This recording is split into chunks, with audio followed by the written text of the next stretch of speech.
Hey, how are we doing? It is time for calisthenics skills. Are we good? Am I kind of straight? I think I'm straight enough. That's good. It is time to work out how best to work on the prerequisites for getting good at pistol squats, at handstands, at crow pose, at hand balances. And these prerequisites, nothing can happen without them. So if you cannot bend your wrist at 90 degrees, there's no chance of you doing a handstand. We need to work on this first. This is the most important thing. These muscles here are strong enough to stretch these muscles here so that you can own your mobility and get good at this fun way of training, just using your body weight. So we're back this time with no equipment. We're just going straight in for some fun stuff. It's going to get us going. All right, let's get us started with some good ankle mobility. I feel like I'm very squinty. It's terrible framing by me. Come on, Ricky. Is that closer to being straight? Really hard to tell. There we go, that looks good. All right, so if you sit down on your bum, grab hold of your hamstring and hold this leg up. And then I want to grab hold of your shin with your other hand. And we're going to work through all of the ranges that your ankle can do. So you're finding end ranges. End ranges mean there's nowhere else to go in this ankle. And then change direction. And all the way around. That's it. Finding corners, finding stuff to push against in your ankle. Like this. Is good. And then I want to grab hold of this whole hamstring and straighten this leg up until this hamstring stretch, bring it back down. Straighten this leg up, bring it back down. Straighten this leg up, bring it back down. Keep this going. Find end ranges of where your hip flexors and your knee extenders can work to be able to hold this leg up. And then we try and do this without our hands. So sit up, lengthen your spine up so you've got curl back like this, and straighten this leg up. Find end ranges. And try to get compression. Try to get it so that your thigh can sit against your belly and you're strong enough to hold it up. There we go. Okay. So it's this other leg. So hook your hand up around your hamstring, hand on your shin, and do circles with this ankle. Like really fine end ranges of where your ankle could possibly move. And it might seem a little bit like you're just waving your foot around until you can connect to it with your brain. You can really feel how to articulate this ankle. Like really understand how to change the shape of this ankle and use your foot as a structure that can hold you up. And then, holding onto this hamstring still, straighten this leg up, bring it back down, straighten this leg up and bring it back down. We're trying to get hip flexor compression, getting hamstrings bendy enough against the strength of some strong hip flexors that can hold your leg up. Keep breathing, shoulders down. And then try this without your hands. So you hold this up, thigh into your belly. It's ab work, this. Try and get hip flexors and abs to work together. 3, 2, 1. Awesome. And then coming up onto one knee, like this. So I'm kind of, in fact, I'll point this foot backwards. So I'm sat on my back foot. If your ankles don't go in this shape happily, then you can change this to this, and it's fine, we'll work it out. But if you can, we try and get this knee to go as far forward as you can. Come on, cramp.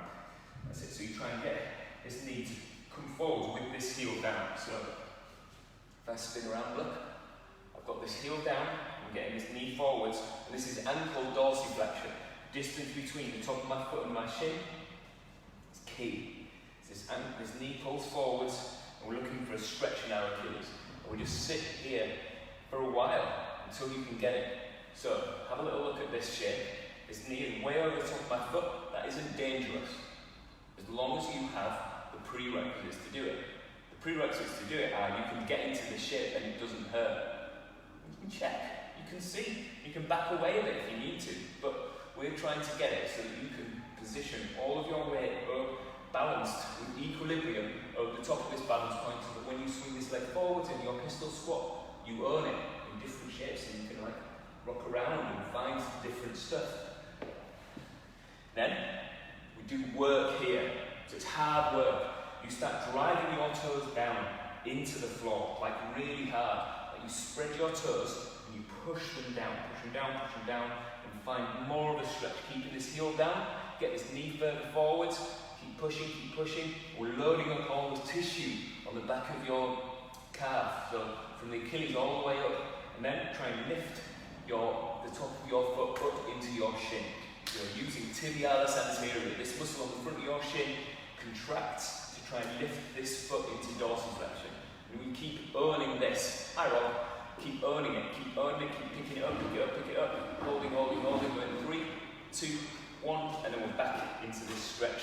And we save our work, literally clicking save on this by finding that shape yourself on your own strength and bring it around. So back to these ankle cars, literally hitting save on this and understanding how your ankle works.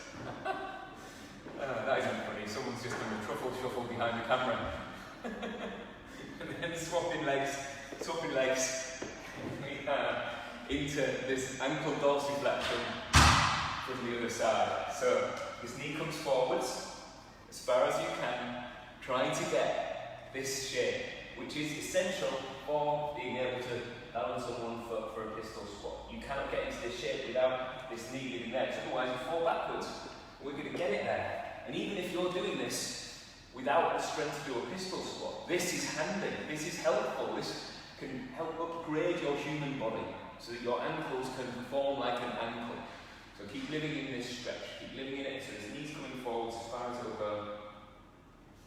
Try not to let your instep collapse. You can even use this hand to go under your instep and kind of pick it up a little bit. And hold it. Breathe. And then we start driving our big toes down. Like you try and grip the floor with your toes, keep pushing down, and we're loading up the tissue on the back of our leg. So this stuff here, around the back of your calf, starts contracting in its stretch. Keep pushing down, and then we try and lift the top of our foot up against our shin. So you're trying to own your mobility here. So you're trying to pull this knee forwards almost, with your foot flat on the floor, owning it, and then roll out to the side, grab hold of this hamstring, and just find your mobility here. We're trying to get the shapes that you just practiced under your own strength. You've got the neuromuscular capacity to connect to this ankle and pull it into any shape, with or without load. So this is an open chain movement, it's closed chain as soon as we put weight through our foot. Okay, let's get into these pistol squats then. So if you can balance for me, balance is important. If you come to any of my classes, you're probably going to do some kind of balance practice. So you balance on this foot, do a little bounce, and then we just drop down as low as you can go, and be happy with falling over, depending on the type of floor you're on, obviously. So this is a hard floor, but I'm quite happy to drop, and then fall over, roll back onto my back, and see if I can get back up. And then if you've got the strength, you can push back up into your pistol squat. Let's try that again. So I'm balanced, I'm doing the opposite foot this time, do a little bounce. See if you can keep it equilibrium. So you've got a strong structure and equal weight over the balance point. And then we drop as low as we can, so you bum touch the floor, roll up onto your back. Oh, come on, nice touch floor. And so you can balance, and then back up again. Oh, it's hard work. So let's keep going with this and keep finding this structure. So you're going to tense this bum muscle hard as you balance. As you drop down, you keep your bum tensed as much as you can. So if I touch it, I can feel that this is on. Keep pushing your big toe down, up all the way down. Drop your bum, roll back up. Oh, come on, that's the floor again. And back up. Then we try again. Point this foot forwards, tense your bum on this standing leg, and see if you can keep your bum tensed as you drop. You should be able to feel it with this hand dropping down. And again, failed. Pushing back up. Amazing. So let's work this out some more. Holding this foot up is such a big part of this pistol squat. And it comes from this hip flexor, which is important for many, many other calisthenics skills. So even if you want to push up into a handstand, you need hip flexors strong enough that they can fold you up in half so you can bring your hands down. You can push up into a handstand. So my ability to do that came from me being able to fold up in half and pull it onto my hands. And that pistol squat kind of helped that. So let's practice that. If you sit down into a low squat, you need your heels down for this, so work that out. Bring one hand behind you, one hand in front, and just pick this foot up as high as you can. Point your toes and own this. Reach one hand towards the foot and then see if you can reach the other hand towards your foot and just see if you can hold it. Keep touching the floor like this. And we're training this hip flexor to be able to perform. Then we'll try it on the other side. Touch the floor behind you, straighten this leg out, put your toes, and reach for this. Try and feel what your footprint is doing on the standing foot. Work it out. Okay, let's try one more time. Bring this hand down, point this foot forwards. Try your best to hold this balance. Hold it, hold it, hold it. Then back again. And we're just building the endurance of this hip flexor. Trying to balance. Doesn't matter if you fall over a bit. And bring it back. Oh, amazing. So that's kind of one aspect of it, but there's so many, such a huge exercise as the pistol squat. We've also got the strength to pick up your body weight with this leg. So if I bend my knee like this, pull my heel up towards my bum, I can do something called a shrimp squat, where I drop this knee back behind me and try and stand back up.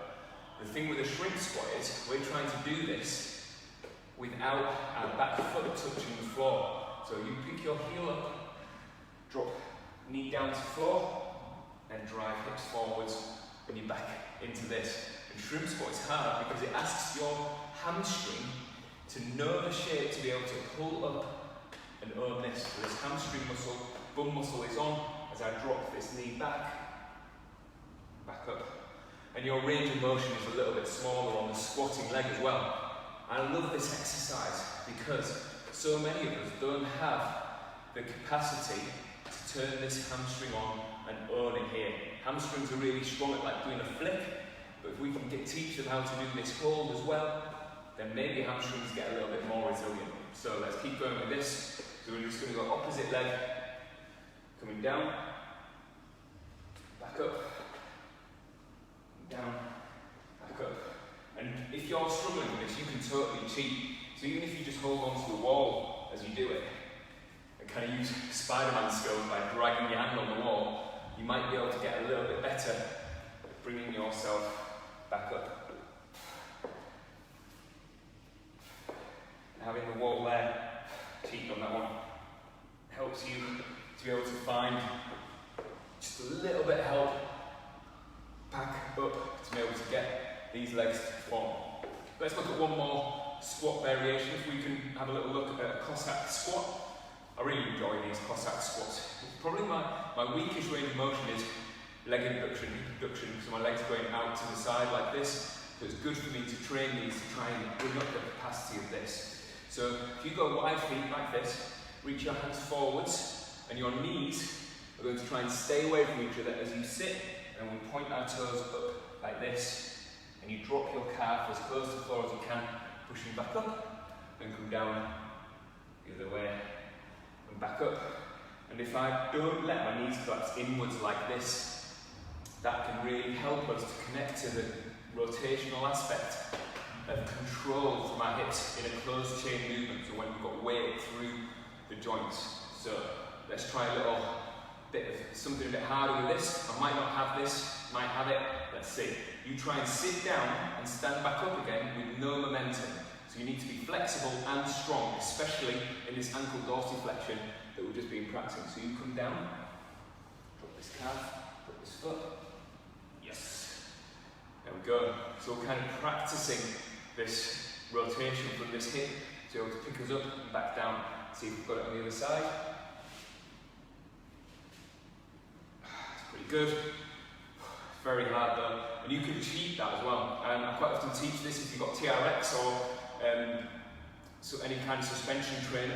You can hold on to the suspension trainer and help it to get you back up. But what we're after is control from these hips. So let's see this again. As you sit down, you point your toes up, you drop your calf to the floor, and then you do internal rotation to drop this knee, and the external rotation picks your bum back up, dropping it further as you push back up. And we'll try it on the other side. So as you drop, point your toes up, drop this calf, drop this hip, and back up again. Oh, that is hard work. Okay. And then let's just see if we can relate that back into a much easier exercise. We're just going to look at a body weight squat. So just a body weight squat and see what happens with your knees, with your hips. So hopefully after all of this work you might be able to connect to this a bit more. And remember that a squat is made up mouth noise that somebody made up to say, this is how you squat. But then again, this is also how you squat. And then with the bar on your back, this is also how you squat. And then front squat is also how you squat. There's so many variations that we need to work out which one you can do and which one you could learn to do. So one that you don't quite have yet, but you can get better. And what's important actually is squatting like this is like totally frowned upon. But I don't know why, because if my friends had a baby and they're on the floor and I want to go speak to that baby, I don't go like this. And then talk to the baby down here like this in my perfect squat. I'm probably going to be like this, so that I can be on all fours if I want, I can rock back, I can move sideways. This is a fine position to be in. And this is, I got down here by doing a squat. It's a mouth noise for a movement. I want you to be able to do all of the movements. So everything, so you can own it all on one leg, on two legs, on split legs, whatever. So you can work out how you can make your hips, your knees, your ankles, your toes, your spine, a structure that can do movement. So let's have a little look at this sissy squat. We've got to kind of lay down some rules, because why people just do whatever. So let's try this the easiest way first. Go up on your toes and push the balls of your feet down, push the tiptoes down, and see if you can just sit down onto your heels and back up and tense your bum at the top. Don't fall over. Sitting down onto your heels, tense your bum and stand back up. Don't fall over. Sitting down and back up. And as it goes, they're reasonably easy. I'm not bothered about doing them weighted or anything. It's more like I'm just teaching my foot to perform in that shape, which it does a lot in running and walking and squatting down to talk to a baby or pick up an animal or something. It's fine. So let's work this out into a proper sissy squat where you tense your bum and you squeeze your bum cheeks on, and your hips and your knees kind of travel forward like this. Hold this here in this kind of matrix style thing. My core, my abs are holding my spine structurally strong here. So I can do it where I just kind of hang like this without falling over. But that's not it. So I'm kind of using my skeleton for stability. I want to try and use muscles in my belly for stability. So I drop my knees down and stand back up again. And drop. Come on, fingers. Stop cheating. Back up. So I'm keeping bum muscles tense and training these muscles. And these tissues learn these different shapes. So if I only ever squatted in a conventional back squat, for example, I only ever did powerlifting, that is it. I only did this. That's fine, I'm not doing anything wrong. Powerlifting is good, squatting with a bar on your back is good. But say that that's better than being able to do a squat really well like this without pain. It's not. This is human functional movement. I want you to be able to do everything. Not that there's one way, there's never just one way. So practice that sissy squat. I call it a sissy squat. This isn't really a sissy squat, but you can't have names for everything. Where you can sit and your ankles can form there. And we try actual sissy squat where you tense your bum, tense your belly, drop knees down, come back up.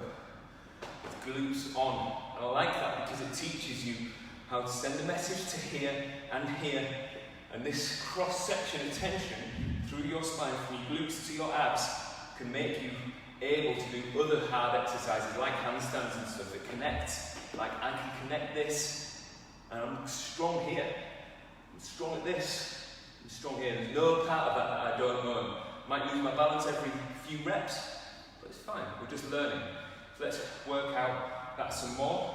What about if we did this with a little bit of a front leg? We'll drop this knee down and back up. You tense your bum. Pick this heel up and tense your bum. And that's like an easier version of that I get good at performing in hip extensions. So this leg comes back and I lift up both of my heels. I can drop this knee and come back up. And I feel like this stretch here is performing. So it's in a stretch. As I come down here, it stretches, but I've still got the connection to being able to turn this muscle on, even though it's stretching in a hard sissy squat. But I could do it one-legged.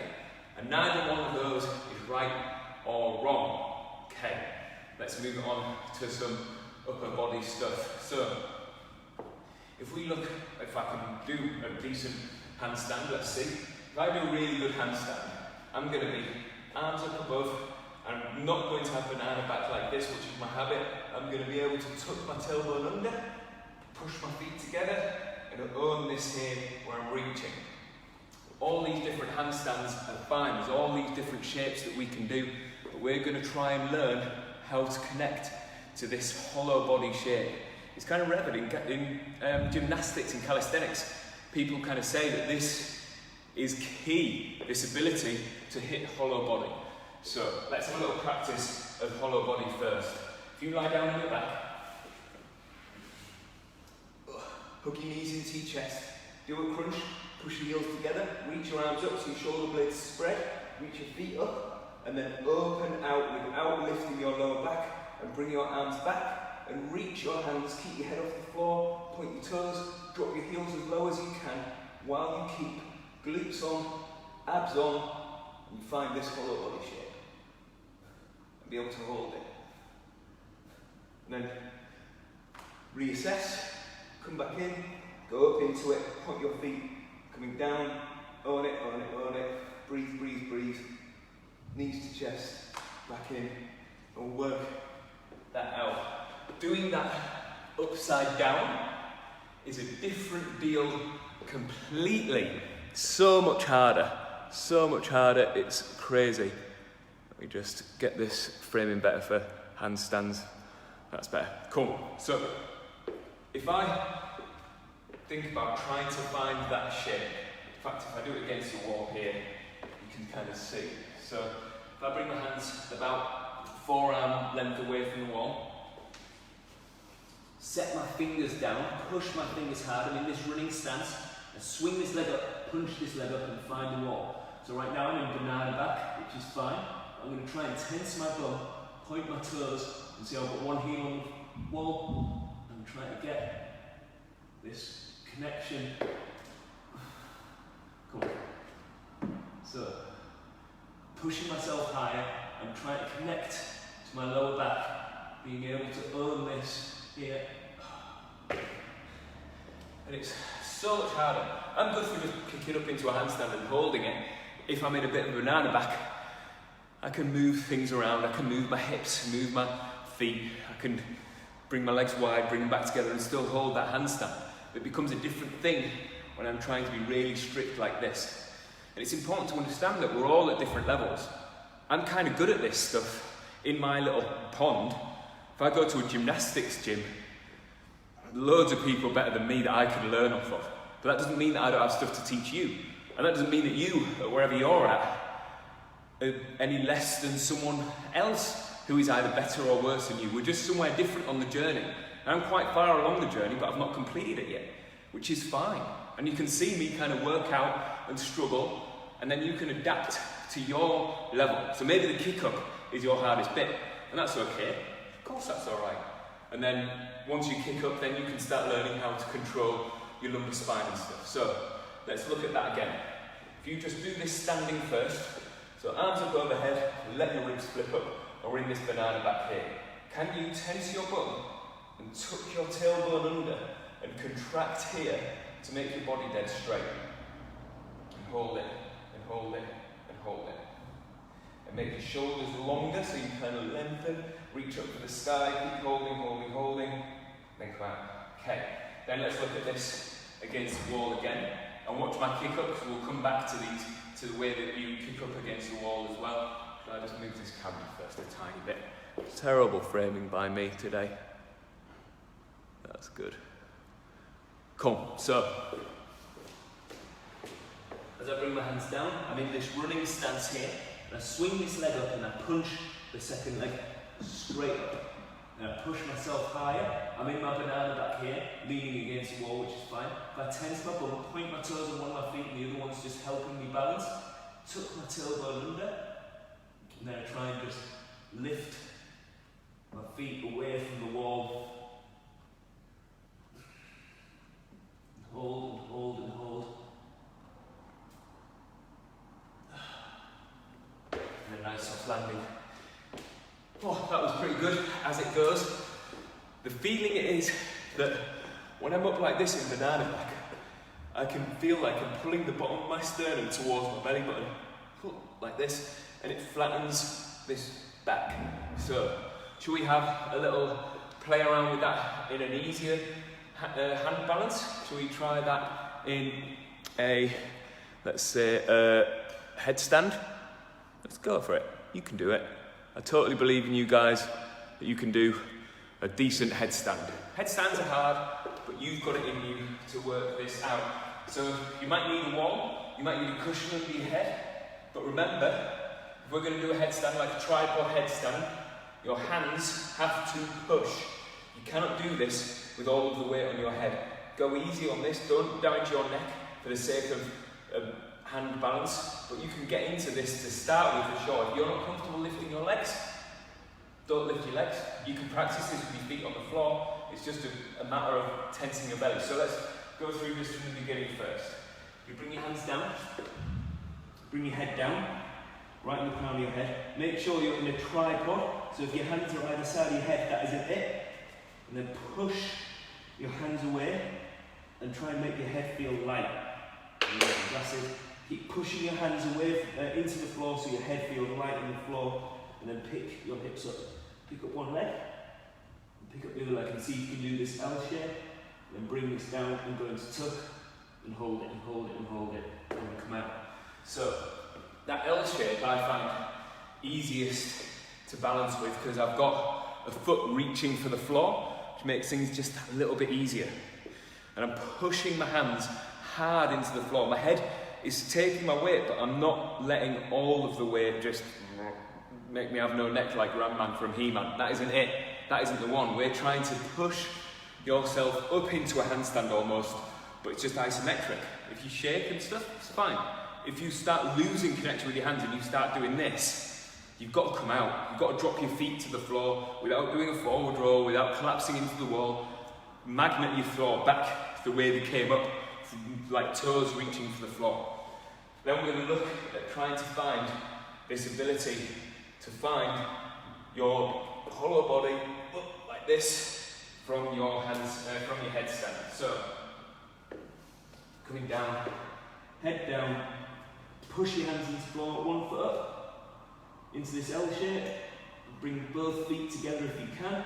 We're trying to keep your bum muscles tense, keep your hands pushing, try and tuck tailbone under, and find that balance. It's an isometric exercise that can be really good for your shoulders, for your chest, for your triceps, to be able to push up as hard as you possibly can. What helps as well is if you can make a structure out of biceps to triceps, to forearm, everything on, nothing off, nothing just hanging. So I've got a client who I worked with a lot before lockdown on hand balances and stuff. And we did this, and his biceps I could see, because he had like no body fat, I could like literally wriggle his bicep, and it would just kind of like flop around when he was ready to do any kind of bent arm isometric strength. But if you can tense your bicep like this, and your tricep at the same time, so you can squeeze them both, then you've made a structure out of this elbow, and there's less likely, hi Rob, less likely to like bend around and change. So you're trying to make this elbow like it's on, tight, and then that travels up to your shoulder, it's on tight, and you can start pushing as hard as you possibly can, where you can find that strength from here. So let's go into this again. So you're going into your headstand, get yourself up into this running stance, pick this leg up, float up like this, pushing your hands into L shape, coming up, pushing your hands into the floor, try and tuck the tailbone under, and land back on the floor. Oh, it's hard work on these shoulders. No flaccid biceps, Rob, that is right. I'm glad someone gets it. Can't be having flaccid biceps. They need to be on for you to be able to make a structure out of this whole thing. You're being strong, you're being like completely, you're being completely like a structure. So there's nothing giving up. And then that transfers over into our bent arm handstand, which is absolutely a elite skill, because you need to be able to hold your body weight on your shoulders. But if you think about it, there's no gaps in the structure, from your forearm pushing to your triceps, to your biceps, to your shoulders, to your chest, to your latissimus dorsi, to serratus anterior.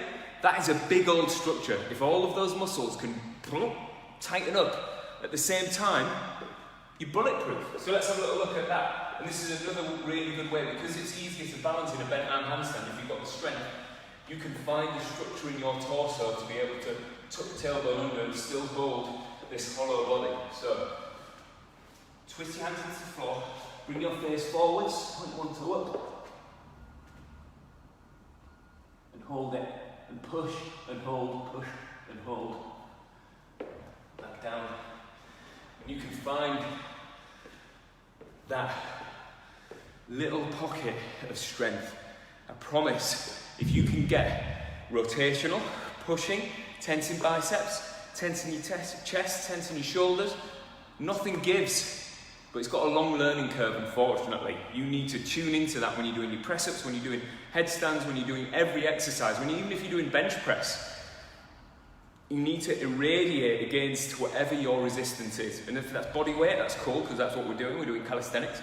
If you're doing like weight training, if you're doing bench press with dumbbells or a bar, irradiate against it. Try and own every bit of it.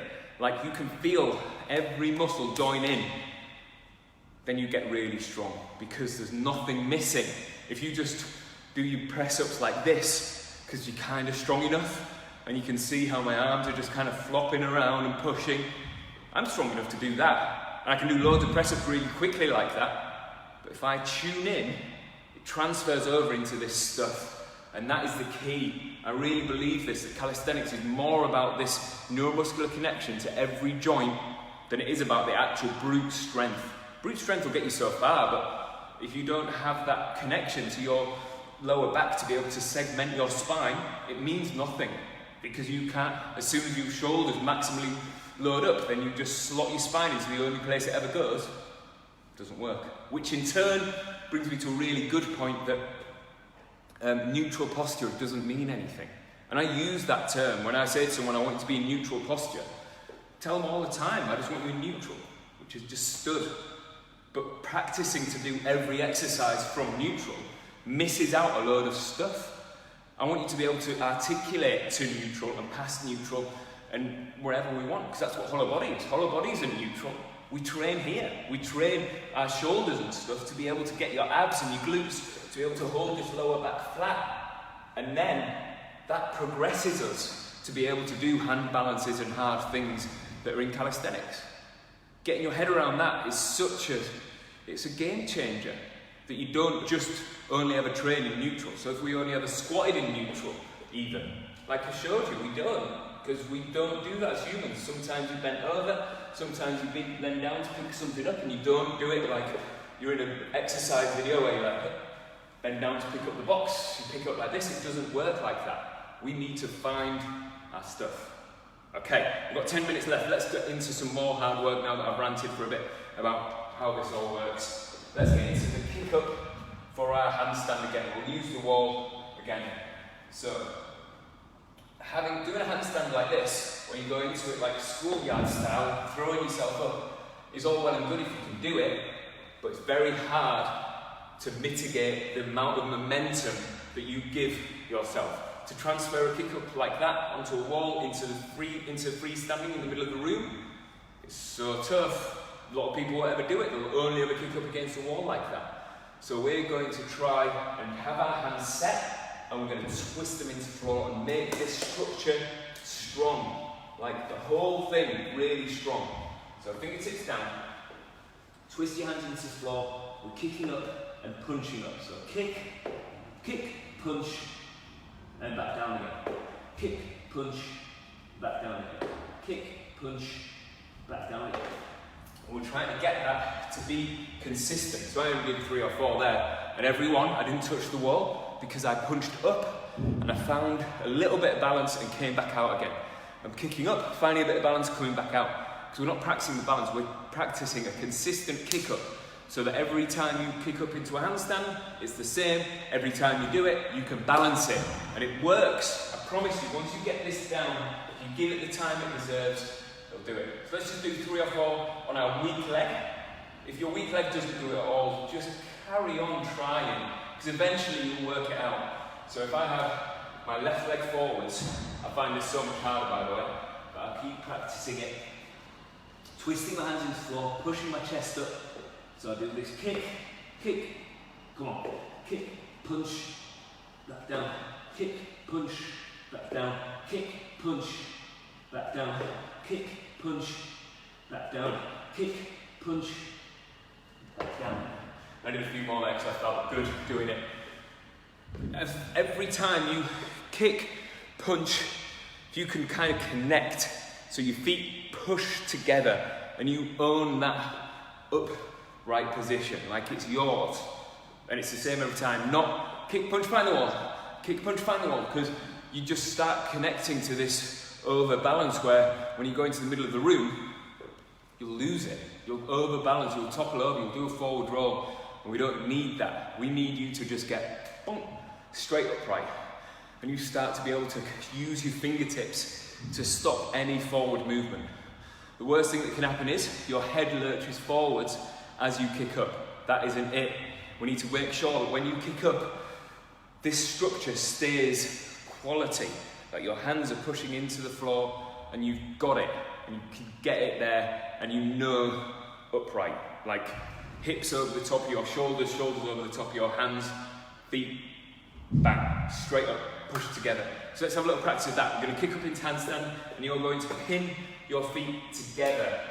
So, hands down, we're going to kick, punch, come on feet, kick, punch, come on, kick, punch, come on feet, kick, punch, feet together. Yes, did it.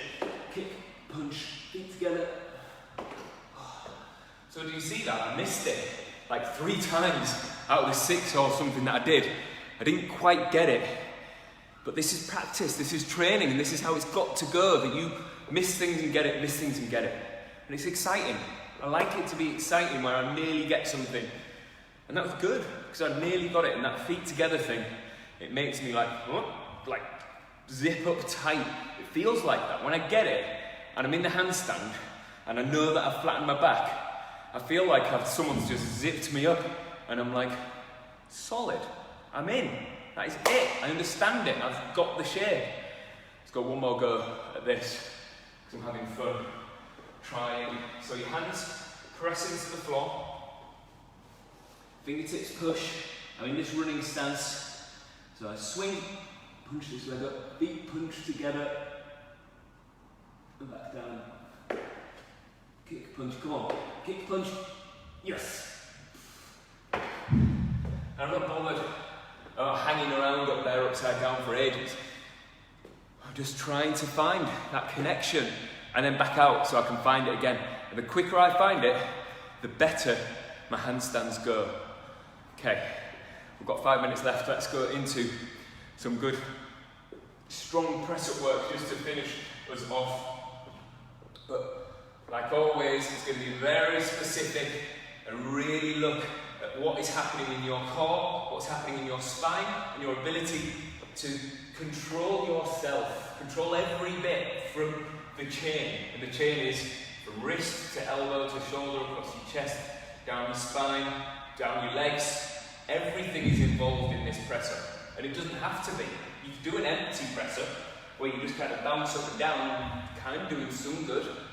But I want you to, if we're going to do calisthenics, if we're going to progress this to fit into other skills, we're going to twist our hands into the floor, you're going to pull your elbows past your ribs and own it all the way up, and understand where your shoulder blades live. So, come into plank, push your heels together, pick your belly button up, drag your feet towards your hands that we're trying to short on the floor, twist your hands into the floor, and pull yourself down, and then push yourself up, and pull yourself down, and push yourself up, and tensing belly as hard as you can.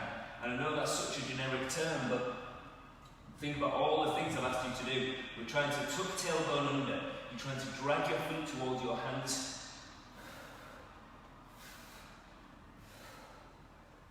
There's a lot going on, and it's not just tense your belly.